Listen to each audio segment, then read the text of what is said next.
अस्सलाम वालेकुम क्लास। मैं हूँ खिज़र अब्बास, लेजेंड कॉलेज मुल्तान से। आज का जो हमारा सब्जेक्ट है वो है ऑब्जेक्ट ओरिएंटेड प्रोग्रामिंग लैंग्वेज। ऊप के कॉन्सेप्ट सी प्लस प्लस में हम इम्प्लीमेंट करेंगे। प्रीवियस लेक्चर में हमने कुछ सी प्लस प्लस के फंडामेंटल्स के टॉपिक्स को डिस्कस किया था और उसके बाद एडवांस जो है C plus plus object oriented के कुछ कॉन्सेप्ट, क्लासेस, मेथड्स, ऑब्जेक्ट्स, इनको हमने डिटेल में समझा था। आज के लेक्चर में हमारे पास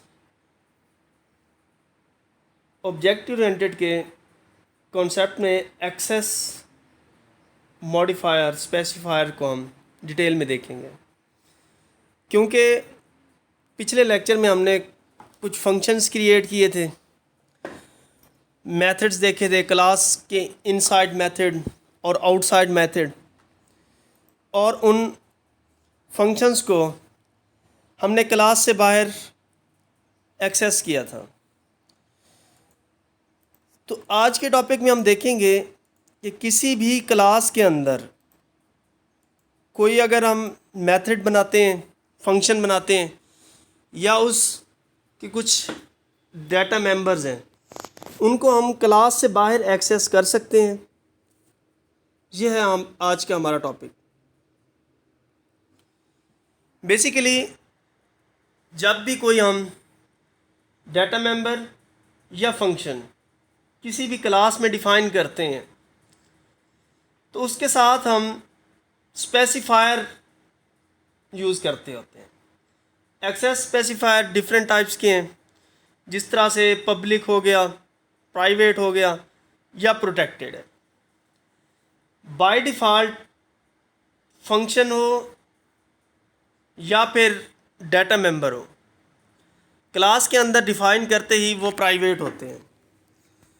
प्राइवेट डाटा मेंबर्स या फंक्शन को हम क्लास से बाहर एक्सेस नहीं कर सकते।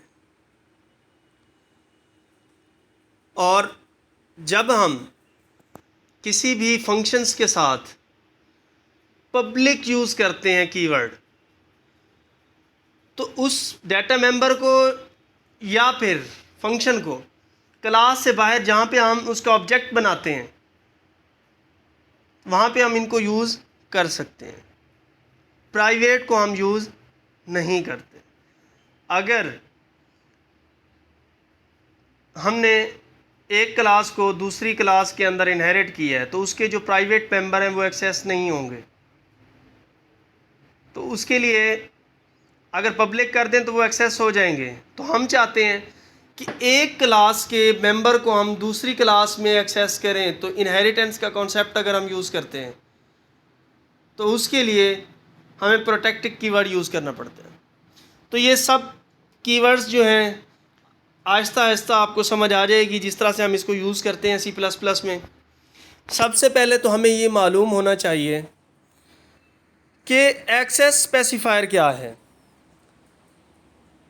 The public keyword is an access specifier. Access specifier define how the members or attribute and methods of class can be accessed. भी किसी भी क्लास के मेंबर को, मेथड्स को हम किस तरह से एक्सेस करते हैं। In the example above, the member are public, which mean that can be accessed and modified from the outside the code. What if we want member to be private and hidden from outside world? How many types of access specifier? There are three types of access specifier: public, private, and protected. Public member are accessible from outside the class. Private member cannot be accessed or viewed from outside the class. Protected member cannot be accessed from outside the class. They can be access in inherited classes. अब किस तरह से हम protected को किसी दूसरी class में access कर सकते हैं, ये इनहेरिटेंस के कॉन्सेप्ट में हम सीखेंगे। अभी हम पब्लिक और प्राइवेट को देखेंगे कि किस तरह से पब्लिक और किस तरह से प्राइवेट डाटा मेंबर हो या मेथड हो उसको एक्सेस करते हैं। ये हमारे पास एक डिमॉन्स्ट्रेट है, डिफरेंस है किसके दरमियान में, प्राइवेट और पब्लिक के दरमियान। एक हमने क्लास बनाई है, क्लास उसका नेम रखा है हमने माई क्लास। उसके दो डाटा मेंबर हैं, इंटीजर डाटा टाइप के हैं, एक एक्स है और दूसरा वाई है। इनके हमने जो एक्सेस स्पेसिफायर कीवर्ड हैं वो डिफरेंट दो यूज़ किए हैं, पब्लिक भी किया है और प्राइवेट भी किया है। तो इनको डिफाइन करने का मेथड ये है, पब्लिक कॉलन लगा के member, data member, private keyword लगा के डाटा मेंबर, और उनके साथ में हम डाटा टाइप भी डिफाइन करते हैं। ये हमारी क्लास बन गई और उसके दो डाटा मेंबर जो हैं वो हमने डिफाइन किए हैं। मेन के अंदर हम सबसे पहले उस क्लास का ऑब्जेक्ट बनाएंगे। माई क्लास, उसका ऑब्जेक्ट क्या बना है, माई ऑब्जेक्ट हमने नेम रख दिया है, आप कोई भी नेम रख सकते हैं। माई ऑब्जेक्ट डॉट एक्स। अब देखें कि जब भी किसी क्लास के डाटा मेंबर या फंक्शन को हमने कॉल करनी हो तो उसका हम ऑब्जेक्ट बनाते हैं और ऑब्जेक्ट का नेम जो रखते हैं डॉट लगा के उस मेंबर को या उस फंक्शन को हम एक्सेस करते हैं। अब इसमें हमने एक्स को एक्सेस करना है, उसको कोई वैल्यू असाइन करनी है। My object dot X is equal to 25 हमने लिख दिया है, कॉलन लगा के हमने स्टेटमेंट एंड कर दी। अब अगर हम वाई मेंबर, एक्स तो था हमारा पब्लिक मेंबर और दूसरे नंबर पे जो वाई डाटा मेंबर है वो है प्राइवेट, इसको हम एक्सेस नहीं कर सकते। सेम वही मेथड भी अगर हम यूज़ करें जो एक्स के लिए यूज़ किया है, एक्स और वाई के लिए, तो उसको अगर हम वैल्यू असाइन करें तो ये क्या है, प्राइवेट है, ये अलाउ नहीं करता हमें। ये है difference. By default all members of class are private. अगर इसमें हम किसी को प्राइवेट की बजाय पब्लिक करना चाहें तो हमें ये डिफ़ाइन करना पड़ेगा। अगर एक क्लास हम बनाते हैं, उसकी डाटा मेंबर में डाटा टाइप और उसका नेम डिफ़ाइन कर दिया है, तो उस क्लास का चाहे ऑब्जेक्ट भी बना ले बाहर मेन में, तो ये उसके मेंबर एक्सेस नहीं होंगे। उसकी वजह क्या है कि ये जो मेंबर हैं ये बाय डिफ़ॉल्ट प्राइवेट हैं। तो अभी हमने पढ़ा है कि जो प्राइवेट मेंबर होते हैं ये एक्सेस नहीं होते। ये था हमारा टॉपिक एक्सेस स्पेसिफायर का। अब हम इनकैप्सुलेशन को देखते हैं। बेसिकली हमारे पास 4 पिलर हैं ऊप के, इनहेरिटेंस, इनकैप्सुलेशन, एब्स्ट्रैक्शन और polymorphism. Classes, objects, functions, access specifier हमने पढ़ लिए। अब हमारा जो टॉपिक है वो इनकैप्सुलेशन है। इनकैप्सुलेशन से मुराद कि ये जो हमारे नेम है, जिस तरह से देखें ये इनकैप्सुलेशन को हमने यूज़ किया है, ये नेम से ही क्लियर हो रहा है कि इसके कुछ कोड को, डाटा मेंबर को हमने हाइड कर दिया है। किससे? यूज़र से। The mean of encapsulation is to make sure that sensitive data is hidden from the user. Encapsulation में हम क्या करते हैं, जो हमारा इम्पोर्टेंट डाटा है, सेंसिटिव डाटा है, उसको हम यूज़र से हाइड कर देते हैं। To achieve this you must declare class variable attribute as private. उसके जो वेरिएबल हैं, एट्रीब्यूट्स हैं, उसको हम क्या कर देते होते हैं, एज ए प्राइवेट डिक्लेयर करते हैं। Can not be access from outside the class. If you want others to read and modify the value of private members, you can provide public get and set method। अगर हमने उनके private data member को भी access करना है तो हम public get set का मेथड बनाएंगे।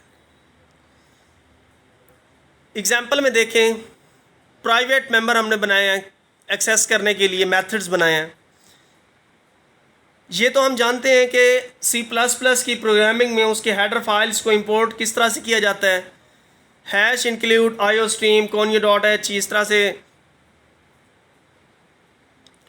और नेम स्पेस भी हमने यूज़ की है स्टैंडर्ड। एक हमने क्लास बनाई है एम्प्लॉय की, और उसके हमने प्राइवेट हमने एक एट्रीब्यूट डिफाइन कर दिया है सैलरी का, इंटीजर सैलरी। पब्लिक हम गेटर और सेटर मेथड बना रहे हैं, वो किस लिए कि हम उसके जो प्राइवेट डाटा मेंबर है उसको हम एक्सेस कर सकें, उसको यूज़ कर सकें अपने प्रोग्राम के अंदर। एम्प्लॉय की क्लास के अंदर सैलरी का एक प्राइवेट डाटा मेंबर डिफाइन किया हमने। पब्लिक सेटर किस तरह से बनाया हमने, public colon wide set salary. Set salary का एक मेथड है जो क्या कर रहा है, एज ए पैरामीटर है, सैलरी को जो भी हम पैरामीटर देंगे वो सैलरी प्राइवेट जो है उसको असाइन कर देगा। इसी तरह से गेटर का भी है कि अगर हम इसी क्लास के इसी प्राइवेट मेंबर को गेट करना चाहें तो एक पब्लिक मेथड बनाएंगे गेटर का, जो क्या करेगा, हमें रिटर्न करेगा सैलरी जो उसका प्राइवेट मेंबर है उस एम्प्लॉय की क्लास का। अब ये बॉक्स में आपको मेन मेथड नज़र आ रहा होगा, इंट मेन एम्प्लॉय का हमने ऑब्जेक्ट बना दिया माई ऑब्जेक्ट। तो ये बात मैंने पहले ही बताई हुई है कि किसी भी डाटा मेंबर मेथड को एक्सेस करना हो तो उस ऑब्जेक्ट के साथ डॉट लगा के उसको एक्सेस कर सकते हैं। तो अब हमने क्या किया है, my object dot net set salary हमने 50,000 5,000 जो भी आपने वैल्यू उसको देनी है, 1 देनी है, जो भी आप वैल्यू उसको दें, एज ए पैरामीटर सेट करेंगे। और गेट करने के लिए क्या करेंगे, उसके आगे जो उस क्लास के अंदर गेट सैलरी का मेथड है उसे हम कॉल करेंगे माई ऑब्जेक्ट डॉट गेट सैलरी। तो उस गेट सैलरी के अंदर जो कोड लिखा है हमने वो क्या कर रहा है, स्क्रीन के ऊपर उस प्राइवेट डाटा मेंबर से वैल्यू लेके स्क्रीन के ऊपर शो करा रहा है। इसको एक्सप्लेन करते हैं कि the salary attribute is private which have restricted access. उसको हमने क्या कर दिया, रिस्ट्रिक्ट कर दिया, एक्सेस नहीं करना। The public net salary get, अब पब्लिक हमने सेट सैलरी और गेट सैलरी के मेथड बनाए हैं जो उससे सैलरी को सेट भी कर रहे हैं और गेट भी कर रहे हैं। और इनसाइड हम एम्प्लॉय का जो मेथड है उसको हम मेन में कॉल कर रहे हैं और वो गेट भी कर रहे हैं और सेट भी कर रहे हैं। Why encapsulation? It is considered good practice to declare your class attribute as a private. Encapsulation ensures better control of your data because you can change one part of code without affecting other part. Increase security of data. जो हमारे data की security है उसको हमने increase करने के लिए encapsulation use किया। और इनकैप्सुलेशन प्राइवेट मेंबर को एक्सेस करने के लिए पब्लिक कर देते हैं और उसकी सिक्योरिटी भी इम्प्रूव हो जाती है और उसको हम यूज़ भी कर लेते हैं।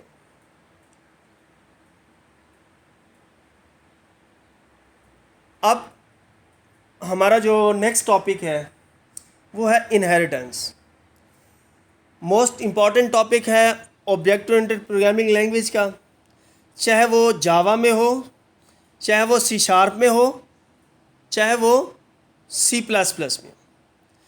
तो इसका सिंटैक्स जो है इनहेरिटेंस का, ये हम सी प्लस प्लस में देखेंगे। उसकी वजह ये है कि हमारा जो कोर्स कंटेंट है वो सी प्लस प्लस रिलेटेड है। ऊप के कॉन्सेप्ट बाकी लैंग्वेजेस में भी यूज़ हो रहे हैं। इनहेरिटेंस है क्या? In C plus plus it is impossible to inherit attribute and method from one class to another. C plus plus में ये क्या है? पॉसिबल है कि आप एट्रीब्यूट को एक क्लास से दूसरी क्लास में यूज़ कर सकें। We group the inheritance concept into two categories, derived class and base class. Derived class को हम child class भी कहते हैं, base class को हम parent class भी कहते हैं। अब एग्जाम्पल लेते हैं इसी की। एक क्लास हम बनाते हैं पर्सन की, उसके अंदर कुछ डाटा मेंबर ऐसे हैं कॉमन जो स्टूडेंट में भी यूज़ होते हैं और टीचर में भी यूज़ होते हैं। तो हम एक क्लास बना लेते हैं पर्सन की, जिसको हम दूसरी क्लासेस में इनहेरिट करा लेंगे। अब हमारे पास पर्सन की आईडी होती है, पर्सन का नेम होता है, पर्सन का फादर नेम होता है, उसकी एज होती है, उसका एड्रेस होता है, उसका कॉन्टैक्ट नंबर होता है, उसका सेल फ़ोन, जीमेल, ये सारे एट्रीब्यूट्स पर्सन के हैं। अगर हम इसी तरह से देखें कि स्टूडेंट्स के भी यही एट्रीब्यूट हैं और एम्प्लॉय के भी यही एट्रीब्यूट्स हैं, तो हम ऊप के कॉन्सेप्ट इसलिए यूज़ करते हैं कि हम इसको रीयूज़ कर सकें, ऑप्टिमाइजेशन की तरफ चले जाएं कि हमारा जो कोड है वो शॉर्ट हो जाए और फीचर्स जो हैं बेहतर से बेहतर हम यूज़ करें, जो हमारी प्रोसेसिंग स्पीड है इसको हम इम्प्रूव कर सकें। तो अगर हम टीचर की क्लास या एम्प्लॉय की क्लास अलहदा बनाएं, स्टूडेंट की क्लास अलहदा बनाएं, उनके हम डाटा मेंबर भी अलहदा डिफ़ाइन कर दें, उनके डाटा मेंबर भी अलहदा डिफ़ाइन कर दें, तो ये टाइम कंज्यूमिंग है। इसलिए हमने इनहेरिटेंस का कॉन्सेप्ट यूज़ किया है, फीचर इसलिए यूज़ किया है कि हमारा जो कोड है वो बार बार ना लिखा जाए और उस कोड में मॉडिफिकेशन जो है वो ईज़िली हो सके। हम पेरेंट क्लास के जितने भी डाटा मेंबर हैं उनको चाइल्ड क्लास में हम यूज़ कर सकते हैं। किस तरह से? अगर हम उसके इनहेरिटेंस का कॉन्सेप्ट यूज़ करते हैं तो हमें इनहेरिटेंस का सिंटैक्स आना चाहिए। एक बेस क्लास है व्हीकल, उसके कुछ पब्लिक मेंबर हैं जिसमें हमने ब्रांड लिखा है, वो स्ट्रिंग डेटा टाइप के हैं, और एक हमने मेथड बनाया है। इसी को हम अगर ड्राइव क्लास में यूज़ करना चाहें उसके डाटा मेंबर को और मेथड को, तो कार एक हमने बनाई है, कार की क्लास बनाई और उसके अंदर व्हीकल की क्लास को हमने क्या कर दिया? इनहेरिट कर दिया। 2 कॉलम लगा के हम इनहेरिट कर लेते हैं। जो भी आपके डाटा मेंबर हों, मेथड हों, फंक्शन हों, पब्लिक हों, वो आपकी चाइल्ड क्लास में एक्सेस हो जाती है। पब्लिक स्ट्रिंग मॉडल, तो इस तरह से क्लास हम पहले हमने बनाई व्हीकल की, फिर हमने बनाई कार की। अब कार की क्लास का ऑब्जेक्ट बनाएं तो उसकी जो बेस क्लास थी उसके भी मेथड या डाटा मेंबर को हम एक्सेस कर सकते हैं। Why and when to use inheritance?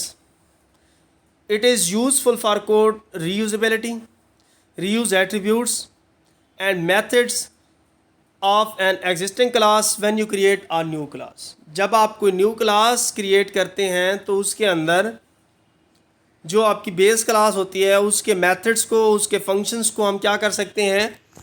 Use कर सकते हैं। तो आज के हमारे जो लेक्चर है इसके अंदर इनकैप्सुलेशन, इनहेरिटेंस, एक्सेस स्पेसिफायर पढ़े।